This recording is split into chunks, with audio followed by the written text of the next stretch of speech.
Shalom, selamat pagi Bapak Ibu, saudara-saudari yang terkasih di dalam Tuhan.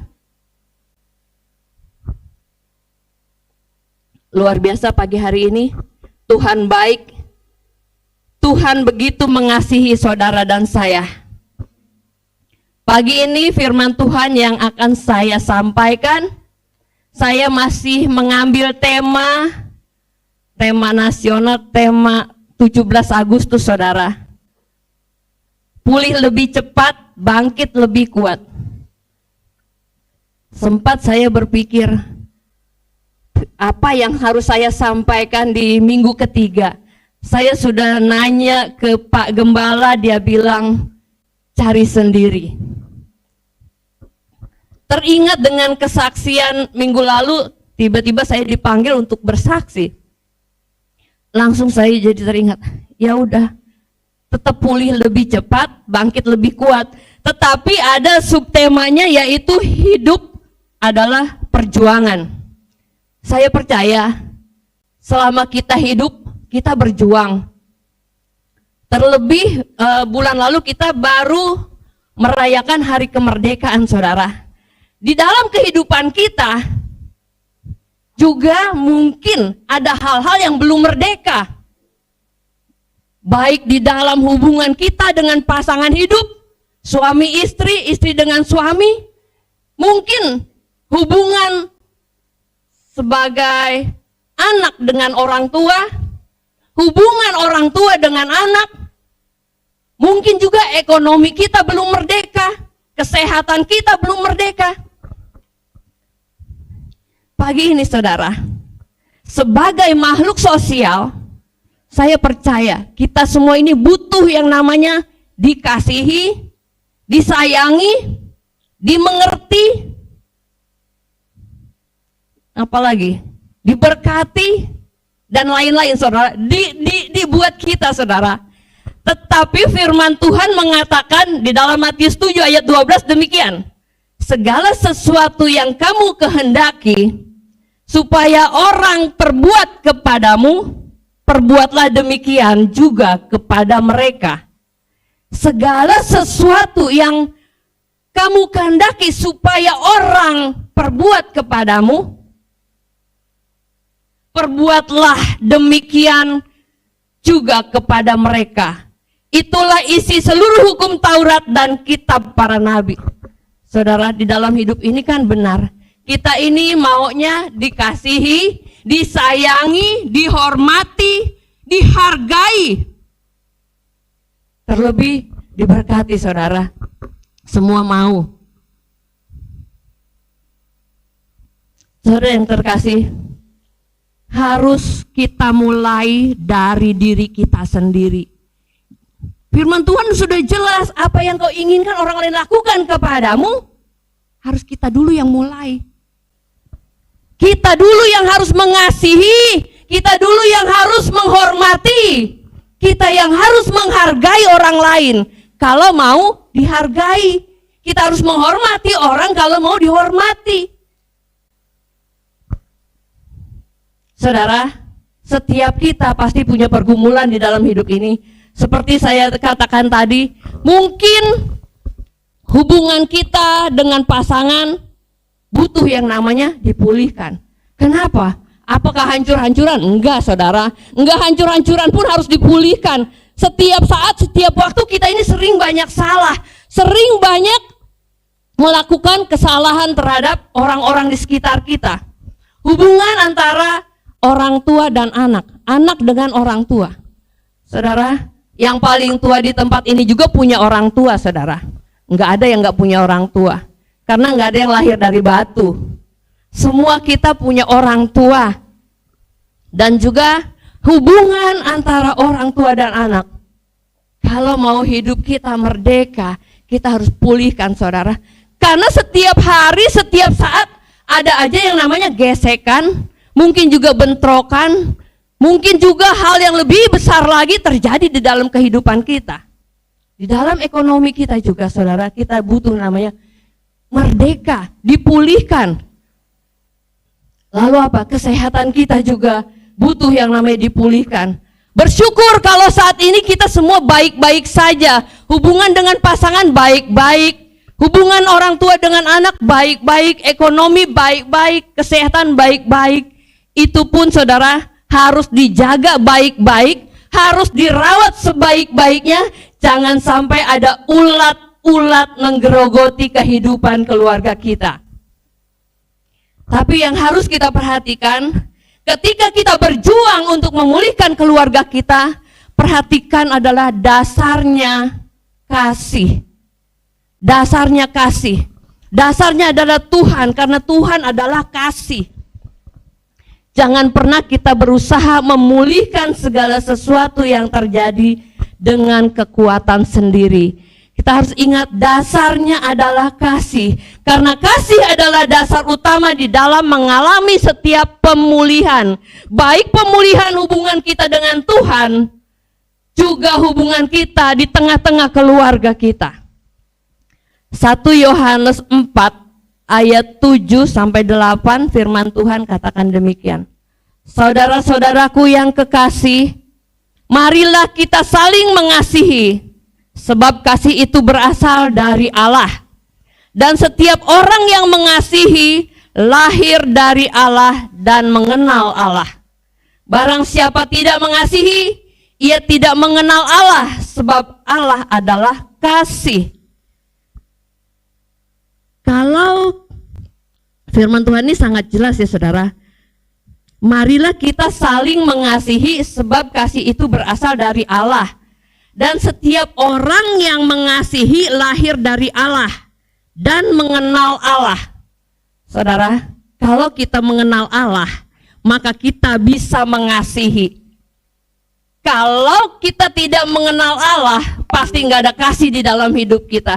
Saya percaya orang-orang yang ada di tempat ini, yang ada di Zoom, pasti mengenal Allah. Dan saya percaya kita semua memiliki kasih. Tapi saudara, masalahnya tidak sedikit orang yang mengaku dirinya anak Tuhan, orang percaya memiliki kasih. Kita kan selalu mengaku anak Tuhan, pasti memiliki kasih saudara. Tetapi kenyataannya di dalam keseharian, hidupnya diwarnai dengan permusuhan. Hidupnya diwarnai dengan iri hati, benci, dengki, dendam, dan lain sebagainya. Tidak bisa berdamai dengan anak, tidak bisa berdamai dengan suami atau istri, juga pada keluarga yang lain. Banyak terjadi saudara. Di sana banyak, di sini enggak ada yang ngaku. Saudara, apa yang harus diperbaiki atau harus dipulihkan di dalam hidup kita? Kita harus berjuang saudara. Hubungan dengan pasangan hidup. Para bapak-bapak, ibu-ibu, kita harus terus memperbaiki. Bagi anak muda, nanti saudara, kau juga akan merasakan ketika kau berumah tangga, bahwa hubungan suami istri itu harus terus diperbaharui hari lepas hari. Ini bukan ibadah pemberkatan nikah ya, tapi firman ini saya dapatkan seminggu yang lalu saudara. Saya berjuang menyusunnya sedemikian rupa supaya semua dapat. Karena bukan hanya hubungan suami istri, tapi hubungan antara anak dengan orang tua dengan anak, dan di dalam setiap pekerjaan. Apakah hubungan bapak ibu saat ini baik-baik saja?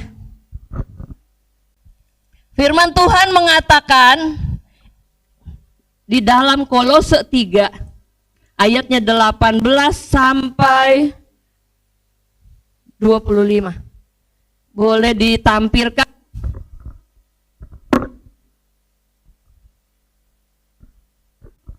Kita baca bersama saudara.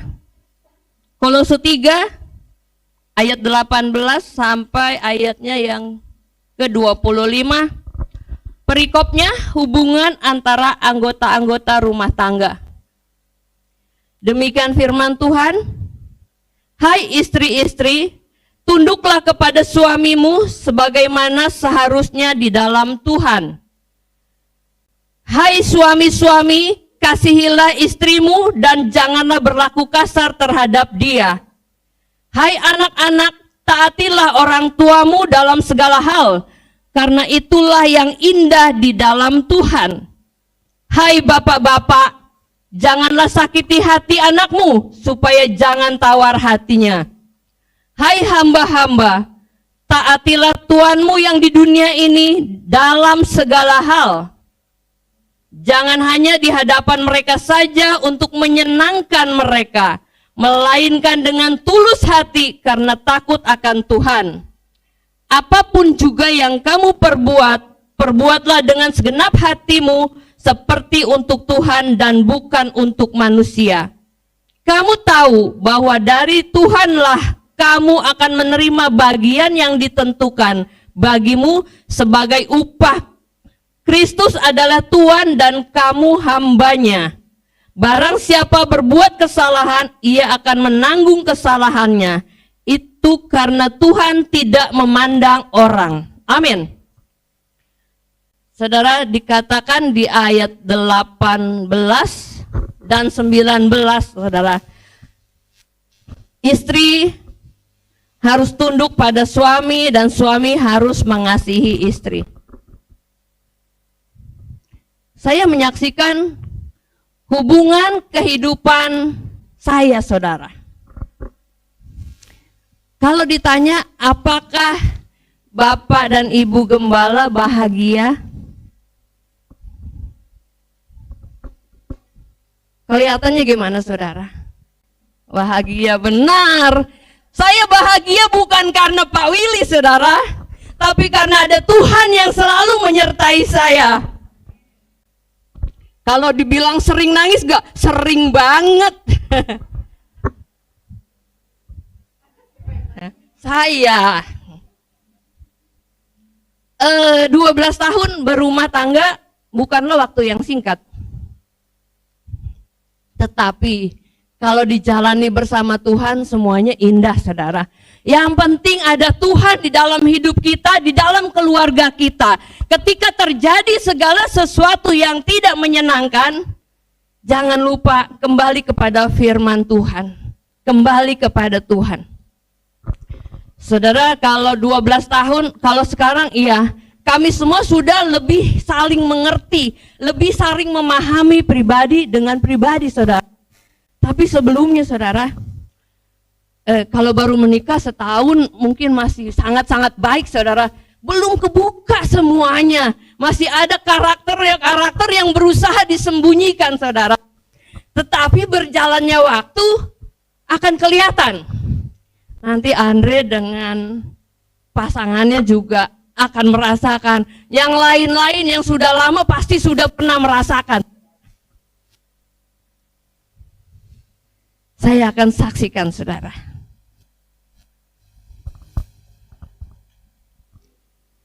Sudah, sudah ada, Pak.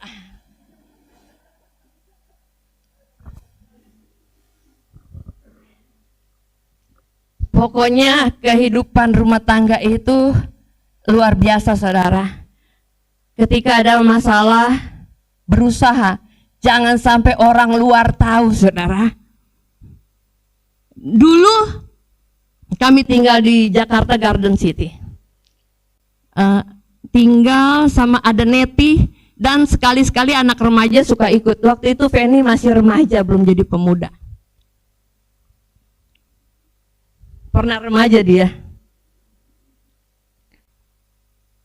Saya itu sudah kebiasaan karena di kampung kalau wanita ibu rumah tangga itu pasti bangunnya pagi-pagi, saudara.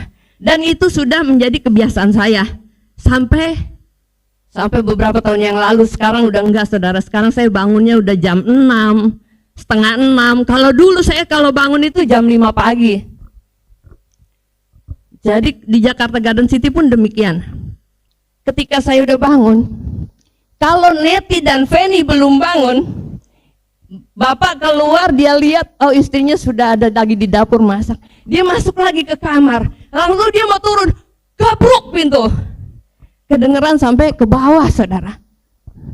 Itu setelah udah setahun lah mungkin atau lalu saudara, saya yang biasanya mandiri, saya menikah dengan Pak Weli kan kenal dekatnya mungkin setahun ya. Kenalnya sudah lama saudara, tapi tidak mengenal pribadinya. Setahun itu sangat singkat saudara. Lalu apa saudara?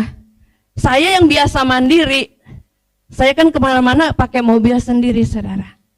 Saya kalau mau pergi ya pergi aja, kalau kita pengen sesuatu kelewat, mundur dong. Atau parkir, balik ulang.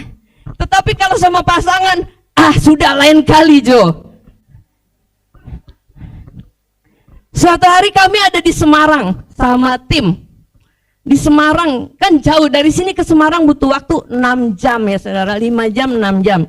Kalau nggak macet. Terus begitu pulang, Pak mampir dong beli bandeng presto. Enggak usah, ngapain beli bandeng, buat apa? Padahal saya nggak doyan saudara, buat dia di rumah. Tapi selalu dengan marah dulu. Tapi dia berhenti. Maksud saya kalau udah marah nggak kasih ya udah, jangan berhenti, lanjut saja. Tapi dia berhenti juga, marah juga, kesel juga, jadi satu saudara. Bener kan Pak? Langsung konfirmasi ya kalau saya bohong. Lalu selanjutnya saudara, saya belajar nggak nangis sih Pak sebetulnya, karena kalau saya pikir-pikir suamiku ini lucu juga gitu. Satu hari saya ke Mama saudara, ke Bogor. Di Bogor itu kalau sore itu pulang macet. Nah satu sore itu saya bilang gini, Pak saya pulangin nanti mau mampir makan bakso. Terus kita udah berjalan, tinggal 300 meter. Pak di depan sana warung baksonya bilang. Terus dia bilang, enggak ya, udah sore macet. Aduh, makan bakso aja, gak mau mampir. Saya gak bayangin, dulu saya tinggal di Mama di Bogor, dia bolak-balik datang. Hari Jumat udah datang ke sana. Bahkan naik angkot dia lakukan saudara.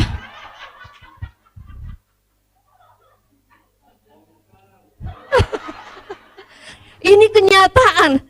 Lalu dia marah-marah begitu. Enggak ya, udah macet, sudah sore kata dia gitu. Aduh. Ini bukannya sedih saudara, seru. Kalau dipikir-pikir suamiku ini keren banget, gak ada duanya apalagi 3. Ya udah marah-marah begitu dia berhenti lagi. Sudah marah-marah. Enggak ya, enggak ada makan bakso. Dia berhenti. Saya bilang gini, ya udah enggak usah makan bakso, pulang aja. Nanti sampai di JGC kamu turun, aku balik lagi ya. Aku bilang begitu. Benar saudara, saya kalau udah jengkel ya begitu. Ya sudahlah enggak usah. Tapi begitu sampai rumah kamu turun, aku balik lagi. Saya yang biasanya segalanya urus sendiri. Saudara, dua-dua mungkin sama-sama keras kepala. Cuma yang satu bisa ngoceh belak-belakan, kalau saya enggak, saya pendam saudara. Diam, nangis. Nanti dia akan bilang, rumah sudah seperti di neraka. Kenapa kamu masih diam aja sih, kata dia. Kamu enggak merasakan seperti di neraka. Aku bilang, enggak, mungkin kamu aja yang rasa di neraka. Seperti itu saudara. Tapi sekarang ini saya sudah mengerti karakternya dan mungkin dia pun sudah mengerti karakter saya. Kami berdua sama-sama pemimpin saudara. Dia pemimpin di gereja, saya pemimpin di keluarga. Saya 15 tahun hidup sebagai single parent. Segala sesuatu saya bisa lakukan sendiri. Jadi dulu keadaan seperti itu saudara. Aduh, tahu begini aku nggak menikah. Aku mau makan apa tinggal pergi. Aku mau kemana tinggal jalan. Nggak perlu minta diantar. Kalau sekarang saudara. Kalau sekarang keadaan sudah jauh berubah 180 derajat saudara. Pak Weli sudah berubah. Sekarang kalau saya mau ajak Pak Weli jalan, Saya sudah kasih tahu dulu rutenya ke sini, ke sini, ke sini. Mau antar gak? Kalau dia bilang mau, ayo. Kalau bilang mikir-mikir, kamu lebih baik jangan antar. Saya bisa pergi sendiri, saya akan seperti itu. Seperti minggu lalu saya bilang saya mau beli babi ke Senen. Mau antar gak? Mau lah, kata gitu. Lalu di jalan begini, Pak, seharusnya kamu tuh bahagia loh nganter-nganter saya. Karena kita berdua udah pengangguran, aku bilang. Ngapain lagi kita cuma di rumah, apalagi ribut, nggak ada yang perlu diributkan. Kan kita berdua sudah nggak punya pekerjaan tetap, dia bilang. Kamu sudah tidak nggak full time di kantor, saya juga sudah nggak full time di toko, jadi kita punya banyak waktu untuk bersama-sama. Saudara, ketika kita melakukannya, segala sesuatu itu dengan senang hati, dengan kasih, semua akan berjalan baik-baik saja dan indah, saudara. Habis beli babi, Pak, saya pengen makan pangsit Alex di Sunter, pangsit kaki 5, di mana? Di Sunter, Pak. Mau nggak? Boleh juga, enak sekali, saudara. Rasanya seperti diguyur air es. Coba kalau dia bilang, enggak ya, makan aja di rumah, nanti kamu masak. Aduh, capek kalau kayak gitu, saudara. Tapi kita belajar memahami satu sama lain, saudara. Ketika masalah yang datang, kita taruh di hati, kita kepahitan, kita kesel, suatu hari itu akan meledak, saudara. Dan biasanya orang yang pendiam kalau meledak nggak tanggung-tanggung, saudara, langsung ngilang, nggak ada di rumah lagi. Karena banyak terjadi seperti itu, saudara. Ada seorang istri yang segala sesuatunya nurut, iya, tahu-tahu ternyata dia pendam, saudara. Dia tidak bisa mengungkapkannya ke orang lain dan dia pendam, lama-lama meledak dan meninggalkan rumah. Biasanya seperti itu. Mungkin juga bapak-bapak demikian. Ketika istri terlalu dominan, segalanya harus menurut. Mungkin iya aja, tapi ada waktunya dia pun nggak tahan, saudara. Di sini kita mau belajar sebagai pasangan hidup, saudara. Kontraknya itu seumur hidup, saudara, sampai mati. Jadi benar-benar harus persiapkan mental, persiapkan diri. Seperti apapun ketika kita telah menikah, kita sudah kontrak tanda tangan sampai mati. Sampai maut memisahkan, dan nggak boleh berpisah. Jadi benar-benar harus mempersiapkan diri sebaik-baiknya, saudara. Tetap bawa selalu damai sejahtera yang dari Tuhan di dalam keluarga. Tetap andalkan Tuhan, tetap minta pertolongan Tuhan di dalam segala hal. Kalau enggak, bisa kacau, saudara. Yang kedua, saudara, hubungan anak dengan orang tua. Saya pun di sini sebagai anak, saudara. Bukan cuma yang kalian-kalian yang muda-muda, hubungan saya dengan orang tua. Tidak, hubungan kami pun dengan orang tua itu harus baik. Karena firman Tuhan katakan di ayat yang ke-20,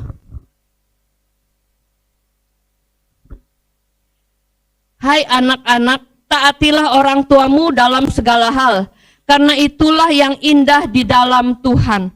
Hormatilah orang tuamu, ayah dan ibumu, saudara. Taat sama orang tua, firman Tuhan katakan itu yang indah di dalam Tuhan. Orang tua mana yang gak merasa bahagia kalau anaknya denger-dengeran? Orang tua mana yang gak bahagia kalau anaknya mau mendengarkan nasihatnya?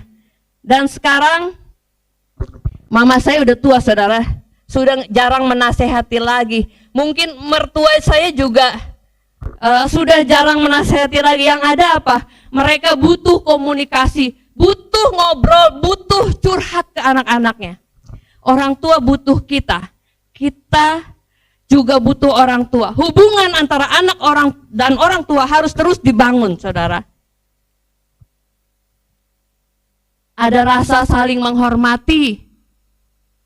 Firman Tuhan katakan itu yang indah di dalam Tuhan. Menghormati orang tua, menghargai orang tua. Orang tua bukan hanya butuh uang kita, Tapi orang tua butuh dukungan dari kita, hello, bertelepon, bertanya apa kabar. Orang tua butuh itu, saudara. Ketika kita rajin telepon atau bertanya keadaannya, dia merasa diperhatikan, saudara. Membuat hidupnya bersemangat lagi, membuat kesehatannya lebih baik lagi. Kenapa? Karena ada harapan untuk berjumpa dengan anaknya, ada harapan untuk bisa berkomunikasi dengan baik dengan anaknya. Tapi banyak orang memiliki hubungan yang gak baik sama orang tuanya, saudara. Ada anak, bahkan kalau kehidupannya mapan, orang tua itu seperti pembantunya, saudara. Saya melihatnya syok sih kalau seperti itu. Orang tua disuruh sana, suruh sini. Saya juga orang tua, saudara. Saya punya anak, kalau saya nggak mau dijadikan segala-galanya disuruh saya kalau ada waktu saya akan bantu. Kalau saya seperti itu. Hubungan dengan orang tua harus baik. Saudara, di sini semua mungkin dari lahir sudah Kristen ya. Kalau saya lahir dari kepercayaan, saudara. Orang tua saya, kami beragama Konghucu. Tahun 98 saya terima Yesus sebagai Tuhan dan Juru Selamat. Kalau orang di daerah kami itu ada yang namanya sembahyang leluhur, saudara. Kalau orang meninggal disembayangin, dikasih makan dan lain sebagainya. Ketika hendak dibaptis, saya bilang, mau nggak mau saya harus bilang sama orang tua saya. Responnya apa, saudara? Mereka shock. Gak ada di keluarga kita yang Kristen, apalagi dari keluarga mama, saudara. Gak ada ya, enggak ya. Akhirnya saya bilang, Tuhan itu mengajarkan kita tentang kasih. Tuhan itu mengajarkan kami untuk menghormati orang tua. Kalaupun kita beda kepercayaan, saya akan tetap menghormati mama papa. Saya akan tetap menghargai. Lalu nanti kalau gua mati lu nggak boleh sembahyang. Aduh, saudara, mati lagi dibawa-bawa. Kalau bicara tentang mati kan anak sedih, saudara. Apalagi hubungan kami itu dengan bapak sangat-sangat dekat gitu. Saya lebih dekat ke bapak daripada ke mama. Karena mama saya itu galak banget, saudara. Otoriter. Saya sering dipukul, saya sering digebukin, saudara. Masih kecil itu itu teringat, tapi semuanya baik-baik saja karena dengan cara itulah mereka biasa mendidik, karena dari keturunan biasanya bapaknya pun mengajar anaknya seperti itu, dan itu terjadi juga pada saya. Tapi di dalam Yesus semua itu saya putuskan kepada anak saya tidak terjadi lagi, saudara. Lalu apa? Nanti kamu kalau aku mati kamu nggak boleh sembayangin aku, nggak boleh pegang hiyo, bilangnya. Saya bilang gini, kalau saya nggak sembayangin, malah sembayangin itu kan kasih makan, saudara. Sembayangin itu kasih makan kepada seolah roh mereka ada di situ dan kita kasih makan. Saya bilang begini, ajaran Kristen mengajarkan kasihilah orang tuamu selagi hidup. Jadi saya akan mengasihi mama dan papa selagi hidup. Kalau udah mati buat apa? Saya mau sembayangin pakai babi 5 ekor, kambing 5 ekor juga nggak nikmatin, nggak merasakan. Lalu bagaimana lagi? Banyak, saudara, banyak alasan ini itu yang nggak boleh. Nanti kalau kamu mati, kamu mau jadi apa? Rohmu gentayangan kelaparan, dibilang gitu. Saya bilang, kalau saya sudah mati, roh saya sama Tuhan, nggak lagi gentayangan di dunia ini, jadi nggak perlu dikasih makan, nggak apa-apa. Sampai seperti itu menjelaskannya.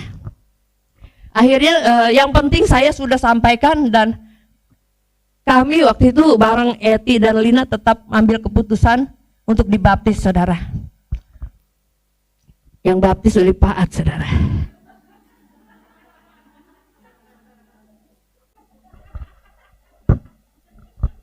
Dia bapak baptis saya, dia dosen saya, dia suami saya, saudara. Hubungan dengan orang tua harus pulih. Bersyukur saudara, bapak saya bisa menerima saya. Dan ketika di keluarga ada yang meninggal atau tahun baru Imlek, kami yang sebagai anak-anak Tuhan kami sudah tidak percaya itu, jadi kami tidak perlu pegang dupa lagi dan mereka sudah mengerti. Dan selanjutnya bagaimana keadaan keluarga ini saudara? Kami suka berdoa buat mereka di depan mereka. Lalu ketika ada anak-anaknya yang bandel, yang gak bisa diatur, yang bermasalah, dia bilang, bawa adekmu ke gereja, bawa adekmu ke rumah Tuhan, doain mereka. Sekarang seperti itu saudara. Puji Tuhan, Tuhan baik, Tuhan luar biasa. Waktunya berjalan terus dan masih panjang sekali saudara. Saya baru kali ini bikin khotbah panjang banget.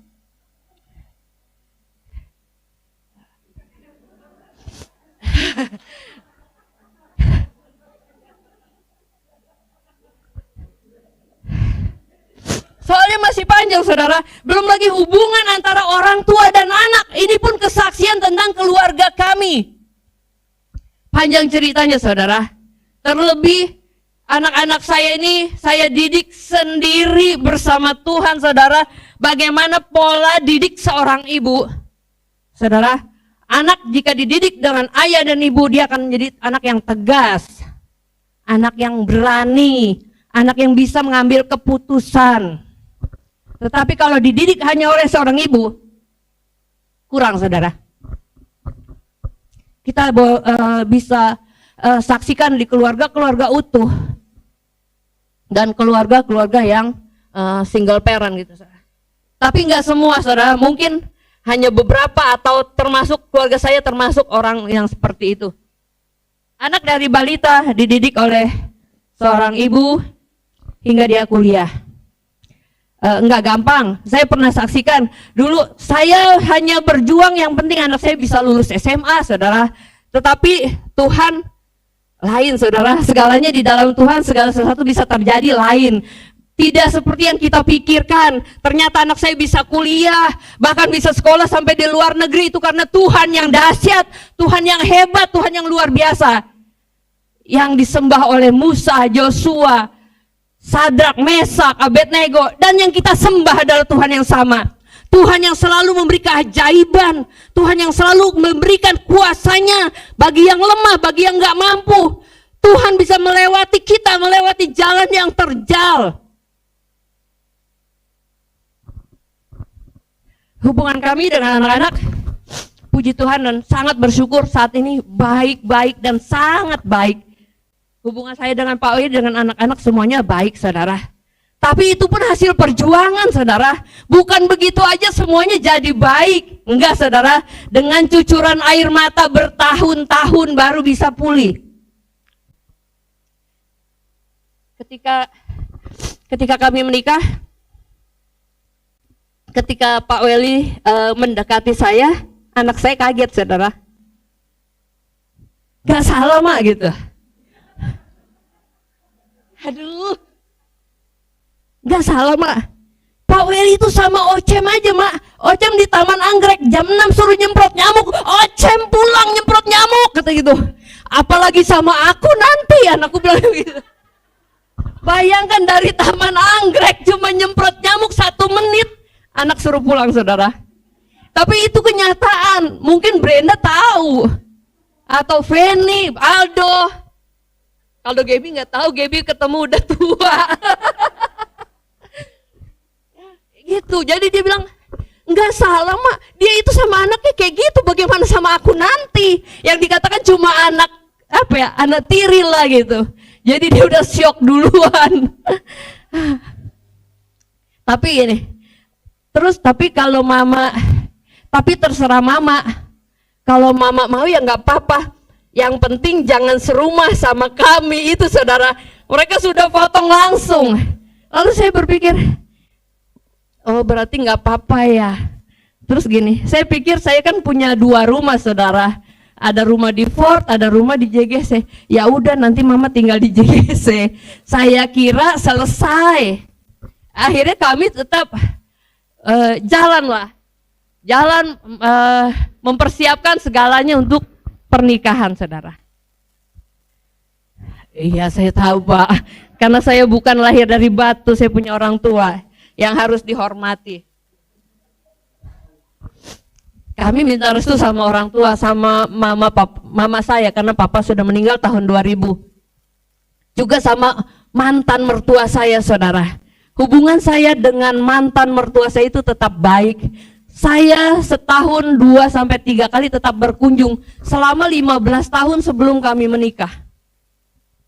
Karena setelah kami menikah, setahun kemudian mertua juga meninggal, saudara. Jadi kami minta restulah ke mertua, ke orang tua, ke mantan mertua maksud saya. Ternyata dia bilang, kenapa kamu nggak dari dulu aja cari pasangan hidup? Kasihan kamu urus anak sendiri, katanya gitu. Ternyata mertua saya sangat mendukung, saudara. Kaget juga, padahal saya udah takut-takut, tiba-tiba ditolak, mau gimana? Lalu, saudara, setelah kami menikah, akhirnya terputuslah hubungan saya dengan anak-anak, saudara. Anak saya, benci suami saya. Itu terjadi bertahun-tahun. Kami cuma bisa berdoa dan berusaha memberi yang terbaik, saudara. Saya tuh berjuang, benar-benar berjuang, tetap memberikan yang terbaik buat mereka. Dari Jakarta Garden City, pagi-pagi saya pulang ke rumah, bikinin mereka makan apa. Tetap saya layani sebagaimana kita tidak punya masalah. Saya layani supaya semua baik adanya. Tetap berjuang, saudara. Jadi ketika saya datang, Pak Welly nggak berani masuk, saudara. Dia kayak sopir pribadi nunggu di luar. Kadang-kadang nunggu di mobil karena merasa nggak enak, karena nggak ditanya, nanti cemberut yang di rumah. Tahun berganti, hari berlalu, bulan berlalu, tahun berganti. Akhirnya, saudara, kuasa doa besar. Doa orang benar sangat besar kuasanya. Hal-hal yang tidak mungkin seolah-olah gelap, seolah-olah sulit. Bagi Tuhan tidak ada yang sulit, saudara. Bagi Tuhan tidak ada yang mustahil. Walaupun seperti apa keadaannya, saya tetap mau anak saya sekolah yang pinter. Anak saya lulus S1 dari BINUS, saudara. Yang kedua lulus S1 dari BINUS. Terus saya tanya, yang kedua, yang satu langsung kerja, yang kedua mau nggak lanjut sekolah? Sekolah apa, Mak? Kamu mau sekolah apa? Ada nggak keinginan untuk sekolah lagi, belajar ilmu? Akhirnya dia putuskan, boleh belajar Mandarin? Boleh, memang Mama punya duit. Punya, saya bilang, kalau kamu mau sekolah, Mama punya duit. Sombong, saudara, jangan sampai di depan anak nggak punya duit. Apapun yang terjadi mau berjuang gitu. Kebetulan usaha saya waktu itu masih lumayan bagus, saudara. Akhirnya saya antar dia ke Cina, saudara, untuk belajar bahasa Mandarin selama 2 tahun. 1 tahun berjalan dan Imlek pulang. Kalau Imlek di Cina itu libur panjang, bisa sampai 1 bulan libur sekolah. Pulanglah dia dari Shanghai ke Indonesia, terus ada di rumah. Dan anak ini mandiri, saudara. Dia bisa masak, dia bisa, kalau pengen sesuatu dia bisa beli bahan, dia masak. Suatu hari dia ada, Pak Welly, dikiranya dia nggak ada di rumah. Kami datang, Pak Welly langsung masuk, saudara, di Gangpor. Duduk. Tetaunya si Teguh sama Wisnu lagi ada di dapur lagi masak. Tiba-tiba dia selesai masak, dia kasih tuh, Om, makan dulu Om, katanya. Deh. Kata dia sudah 4 tahun, kaget juga dia. Mungkin dia tengok-tengok ada om lain gak selain Om Willy. Dia panggilnya Om. Sejak saat itu, saudara, cuma itu, satu itu, hal yang tidak masuk di akal. Datang tiba-tiba hubungan kami jadi pulih. Semua karena Tuhan, saudara. Doa orang benar, bukan saya merasa jadi orang benar, saudara, tapi setiap kita yang selalu datang kepada Tuhan, mengakui setiap dosa dan kesalahannya, kita adalah orang benar, karena dosa kita diampuni dengan limpahnya, saudara. Setelah itu bagaimana lagi, saudara? Setelah itu sampai saat ini, Oh enggak, setelah itu bahkan Teguh mengajak Pak Weli dan saya untuk datang ke Cina, lihat sekolahnya, diajak jalan keliling-keliling saudara, dan dia sebagai tour guide-nya dengan bahasa Mandarin saudara. Jadi naik taksi, naik Grab, dia yang komunikasi. Aduh, ada rasa bangga banget saudara. Ternyata anakku luar biasa gitu. Ternyata anakku hebat. Ternyata Tuhan selalu campur tangan di dalam kehidupan kami. Lalu saudara, ini juga penting banget, yaitu tentang ekonomi kita. Bagaimana ekonomi keluarga kita saudara, itu dibangun oleh dasar kalau saya bilang, saya ini kan dagang, saya usaha, saya harus jujur, saya harus bisa dipercaya. Karena kalau kita dagang, kita nggak bisa dipercaya, hancur saudara. Makanya banyak orang dagang udah rame, tiba-tiba hancur tokonya. Banyak orang berjalan sekian lama, hancur saudara. Saya berjualan, istilahnya dagang itu boleh dikatakan dari nol saudara. Kenapa? Karena saya mulai dari hal-hal yang sangat kecil. Saya bisa jualan nyeduh jamu kalau sore, bikin kacang goreng, bikin keripik, bikin makanan, bikin es batu, es mambo, atau dibilang es kenyot yang 100 perak waktu tahun 95 sampai tahun 2000 saudara, harganya es itu 100 rupiah, dibuat dari sirup ABC, dicampur air, dibungkusin. Saya semakin hari toko itu semakin diberkati Tuhan. Semakin hari banyak orang-orang yang tadinya saya titip-titip makanan jajanan ke warung-warung kiri kanan, tetapi lama-kelamaan ada supplier jamu yang titip barang di toko saya dan saya disuruh memasarkannya saudara. Saya yang masarin, dititip dari Jawa Tengah, dia kirim lewat paket. Dan dia percaya sekali sama saya. Saya juga bingung, nggak pernah kenal, nggak pernah ketemu, tapi dia percaya. Dia kirim 1 dos, nanti setelah habis baru saya bayar. Dia kirim lagi, kadang-kadang dia kirim, dan dia kirim, dia nggak pernah tagih-tagih saudara. Sampai 3 bulan, 4 bulan dia nggak pernah tagih. Begitu nagih sudah ratusan juta saudara. Saya yang orang kampung, nggak pernah pegang duit besar, cuma bungkusin kacang goreng harga 100 rupiah, kacang medai 500 rupiah, tiba-tiba pegang uang ratusan juta saudara. Secara manusia heboh, bisa aja salah menggunakan uang, padahal itu uang orang bukan uang saya. Saya berapa ambil untungnya? 5% sampai 10%. Tapi kalau 100 juta, 5%-nya besar, 5 juta sampai 10 juta saudara. Dan itu terus berlangsung sampai dari tahun 98, 99 terus sampai di tahun mungkin sampai sekarang masih saudara. Tapi yang penting jaga kepercayaan orang, itu paling penting. Hidup ini harus bisa dipercaya. A bilang katakan A, lakukan A. Jika katakan B, lakukan B. Jangan bilangnya A, yang dilakukan B. Jangan bilangnya besok saya bayar, orangnya datang ngumpet kabur. Jangan sampai saudara, ketika orang nagih, saya selalu pastikan saya ada di tempat, nggak akan sembunyi. Dan kalau uangnya kurang, saya akan buka giro besok saudara. Ini saya tanamkan sama anak saya sekarang. Jangan pernah ada orang nagih, besok balik lagi. Kita ada buku giro, ada buku cek bukain. Kalau bisa 2 hari, kasih 2 hari. Kalau memang harus 1 minggu, kasih 1 minggu. Jangan orang besok balik lagi, lusa balik lagi. Itu mengurangi kepercayaan. Ini yang saya pegang dan saya tanamkan sama anak-anak saya. Sama Wisnu, sama Teguh. Pegang kepercayaan orang. Kita punya toko hanya karena kepercayaan. Kalau sudah tidak dipercaya, habis langsung. Saya bilang enggak bertahan setahun, mungkin 1-2 bulan pun kita akan kesulitan saudara. Kenapa? Karena kita harus cari barang sendiri kemana-mana. Kalau ini kan semua udah dikirim ke tempat, kita tinggal duduk manis, jaga orang datang beli. Jaga kepercayaan sebaik-baiknya. Saudara, dalam ekonomi saya juga, kalau dipikir memang terlalu luar biasa ya saudara. Dari hidup yang cuma di rumah 5x5, tinggal di situ, masak di situ, dagang di situ, tidur di situ saudara. Saya pernah berpindah-pindah ngontrak untuk tinggal. Saya pernah tinggal di dekat Rusun Sindang, saya pernah tinggal di dekat Islamic Center, saya pernah ngontrak di mana-mana saudara. Saya berpikir perjalanan hidup saya kok memang sepertinya gampang sekali saudara. Seperti air mengalir.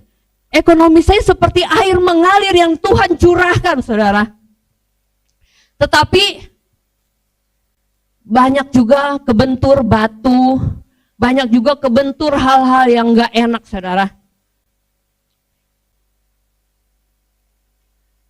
Saya di dalam keuangan sangat-sangat diberkati, tapi saya bukanlah perempuan yang lupa diri saudara. Ketika diberkati saya heboh, belanja sana belanja sini, enggak saudara. Saya malah takut dilihat orang kalau saya banyak duit waktu itu saudara. Jadi makin diam, saya nggak pernah nongkrong di mall, apalagi nggak pernah saudara. Pakaian saya sangat sederhana. Saya kalau ke gereja duduk paling belakang, pulang paling cepat saudara. Pakaian saya cuma kaos kerah sama celana panjang, sendal saudara, bukan sendal jepit tapi sendal apa ya orang bilang slop lah atau apa. Nggak ada punya sepatu saudara, apalagi sepatu Keds dan lain-lain. Aduh, saya itu orang kampung yang sangat kampungan kali ya, tapi berkatnya berkat orang kota saudara. Masalah silih berganti. Apakah di dalam perjalanan saya usaha itu nggak ada masalah? Banyak saudara. Saya pernah ditipu orang, utang gak dibayar, tapi saya galak saudara.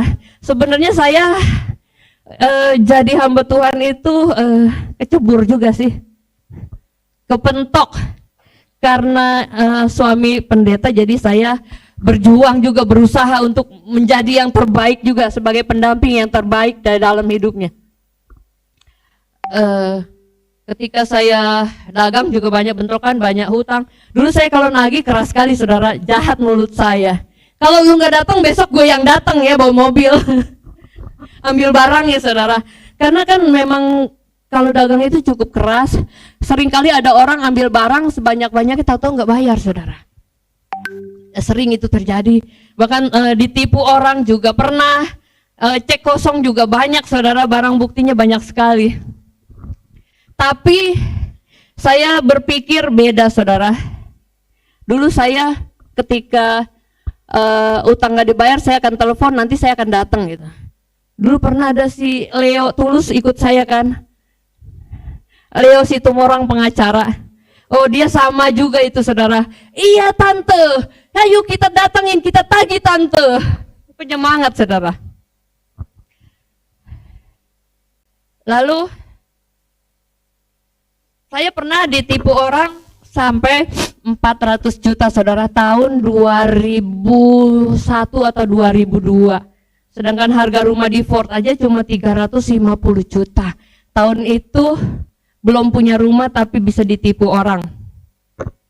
Tapi Tuhan itu baik, teramat baik saudara. Saya harus mengganti setoran, itu kan setoran saudara.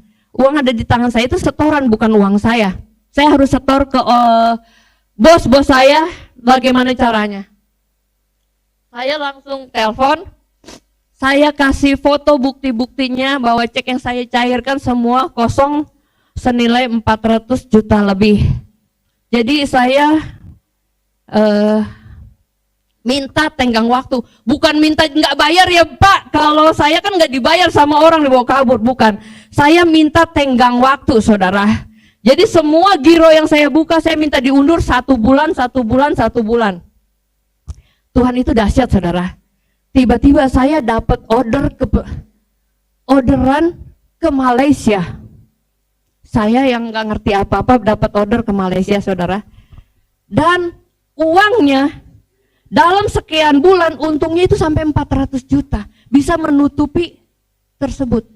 Saya ini orang kampung yang nggak ngerti apa-apa. Dagang sambil belajar saudara. Jadi karena saya nggak punya waktu dan sangat sibuk, orang yang kirim barang ke saya suruh antar langsung ketemuan di tempat paket saudara. Karena barang itu ditaruh di paket, nanti mereka yang kirim. Saya kan nggak ngerti, ada orang datang, nanti suruh dipaketin, dia bayar. Karena saya sibuk, Pak nanti kirim aja ke paket sini, ketemu dengan orang ini, nanti dia yang antar ke pelabuhan, bilang gitu. Berjalannya waktu saudara, setelah utang saya lunas, selesai juga itu. Akhirnya orang yang dari Malaysia ini hubungannya langsung ke sini. Saya nggak kebagian lagi, tetapi yang saya syukuri Tuhan sudah bantu saya menyelesaikan utang saya.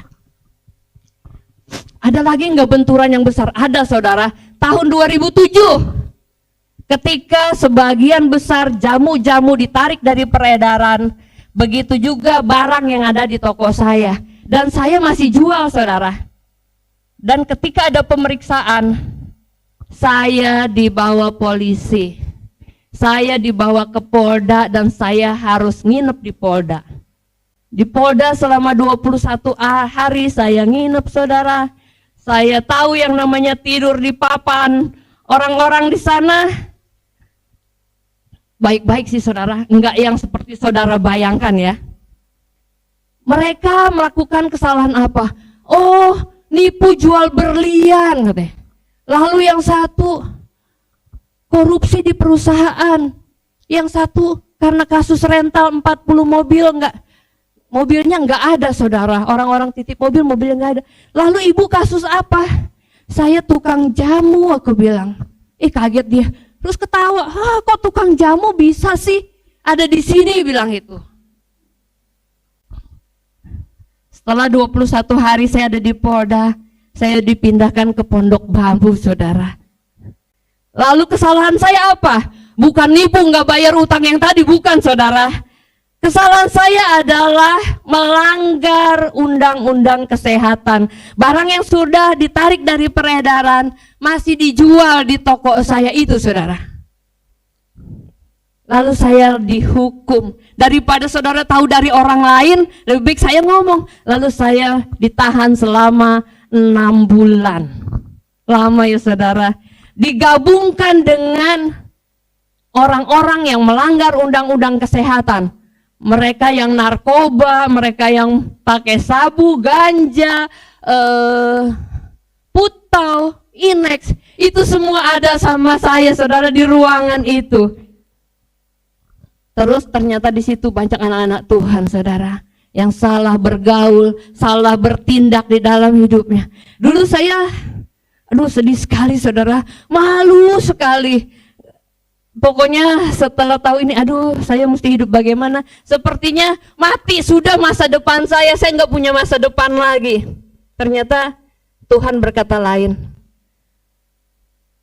Setelah saya tahu, beginilah keadaannya di dalam lapas Pondok Bambu. Oh, beginilah karakter anak-anak yang narkoba. Oh, beginilah kelakuan orang yang sedang pakai narkoba. Pertanyaan, apakah di sana masih ada yang pakai?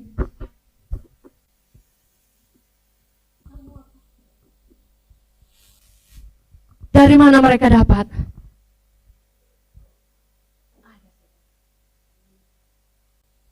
Di dalam sana semua merokok berat. Di dalam sana semua ada saudara. Anda pengen makan Pizza Hut, tinggal bilang. Anda pengen KFC, tinggal bilang. Apa ya, kalau Anda punya duit, apa juga Anda bisa lakukan. Jadi saya tahu saudara. Jadi kalau mau tanya, betul apa sih orang-orang di dalam? Tanya saya, jangan tanya orang yang katanya. Saya sudah tahu saudara, saya mengalaminya sendiri. Ternyata ada maksud Tuhan saudara. Setelah 6 bulan pulang, ya udah biasa lagi saudara. Cari duit lagi, dagang lagi. Tuhan tetap menyertai saya saudara. Yang saya tahu Tuhan tetap ada bersama dengan saya. Dimanapun saya berada, Dia ada. Dimanapun saya berada, Dia memberikan kekuatan. Saya nggak pernah mimpi, nggak pernah terbayang kalau saya itu menikah lagi saudara. Karena 15 tahun dari saya umur 27 tahun saudara sampai mau 40 lebih. Soalnya kalau saya mau menikah kan harusnya dari dulu umur 28, 29 masih cantik saudara. Tapi udah umur 40 lebih baru saya menikah. Ternyata saudara, setelah saya menikah, saya belajar, saya sekolah teologi, saudara. Ternyata ujung-ujungnya saya melayani di Pondok Bambu. Di dalam Komsel Joben setiap bulan kami ada pelayanan di sana. Jadi saya udah tahu karakter anak-anak sana itu seperti apa. Jadi saya bisa berdoa untuk orang-orang tersebut. Saya bisa menguatkan orang-orang tersebut. Ternyata apapun yang terjadi di dalam hidup kita, ada rencana Tuhan, saudara. Dan rencana Tuhan itu selalu baik buat kita. Selalu baik buat saudara dan saya. Terima kasih Tuhan. Engkau dahsyat, engkau luar biasa. Saudara, saya tutup aja kesaksian dan firman Tuhan. Karena waktu sudah mendesak, saudara. Masih ada 2 slide lagi, itu nanti kapan-kapan bisa saya sambung. Kalau saudara rindu gak sabar bisa langsung bertanya sama saya. Yang terpenting saudara, setiap orang yang mendengar perkataan Tuhan dan melakukannya, ia sama seperti orang yang bijaksana, yang mendirikan rumahnya di atas batu karang yang kuat. Dengar firman, lakukan, dan lakukan, maka hidup kita akan kuat, saudara. Hidup kita akan kuat. Benturan bisa datang, goncangan bisa datang di dalam kehidupan kita, di dalam keluarga kita, tetapi kita tetap kuat di dalam Tuhan, karena Tuhan itu selalu menyertai kita, saudara. Mari saya